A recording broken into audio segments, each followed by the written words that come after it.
राधे राधे दोस्तों, जय माँ सरस्वती। हैप्पी बसंत पंचमी। दोस्तों, आज की वीडियो आपका भविष्य चमकाने वाली है। माँ सरस्वती की ये कथा आपने शायद ही कभी सुनी हो, तो चलिए जानते हैं कि कौन सी कथा है।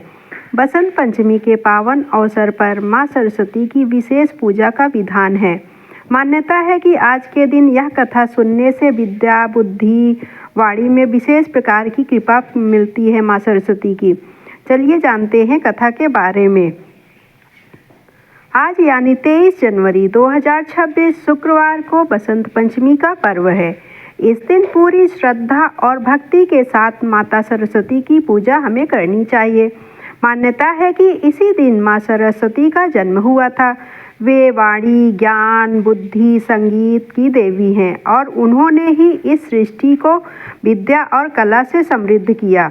हिंदू पंचांग के अनुसार माघ माह के शुक्ल पक्ष की पंचमी को बसंत पंचमी मनाई जाती है। इसे वागेश्वरी पंचमी या जयंती के नाम से भी जाना जाता है, क्योंकि माँ सरस्वती का दूसरा नाम वागेश्वरी है। दोस्तों, क्या आप जानते हो कि माँ सरस्वती की पूजा सबसे पहले किसने की थी? ऐसी मान्यता है कि श्री कृष्ण भगवान ने सबसे पहले माँ सरस्वती की पूजा की थी। इस बात का जिक्र पौराणिक ग्रंथों से जैसे हरिवंश पुराण, गर्ग संहिता और ब्रह्मवैवर्त पुराण में मिलता है। कथा के अनुसार राधा से विवाह के बाद माँ सरस्वती ने श्री कृष्ण से प्रार्थना की कि उन्हें वरदान दे। श्री कृष्ण ने कहा कि जो भी व्यक्ति माघ मास की शुक्ल पक्ष की पंचमी को उनकी पूजा करेगा, उसे विद्या और ज्ञान की प्राप्ति होगी। इसी के बाद से बसंत पंचमी पर सरस्वती माता की पूजन की परंपरा की शुरुआत हुई। कथा में यह भी कहा गया है कि ब्रह्मा जी ने माँ सरस्वती को आवाहन किया था और वे प्रकट हुई। उन्होंने जब श्री कृष्ण दिखाई दिए तो उनका रूप देखकर माँ सरस्वती मोहित हो गई।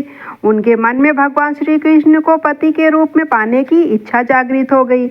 लेकिन भगवान श्री कृष्ण तो अंतर्यामी थे। उन्होंने माँ सरस्वती के मन की बात जान ली और कहा कि वे केवल राधा के प्रति समर्पित हैं।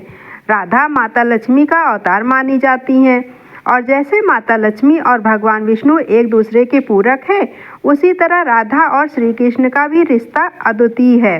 इसलिए माता सरस्वती की भक्ति में सफलता पाने के लिए भगवान श्री कृष्ण ने उन्हें वरदान दिया कि जो भी इस दिन उनकी पूजा करेगा, उनसे प्रार्थना करेगा, उसे विद्या और ज्ञान की प्राप्ति होगी। यही वजह है कि आज भी बसंत पंचमी के दिन माता सरस्वती की पूजा बड़े ही हर्षोल्लास के साथ और श्रद्धा के साथ मनाई की जाती है। यह दिन सिर्फ उनका जन्मदिन ही नहीं है, बल्कि ज्ञान और विद्या के महत्व का प्रतीक भी है।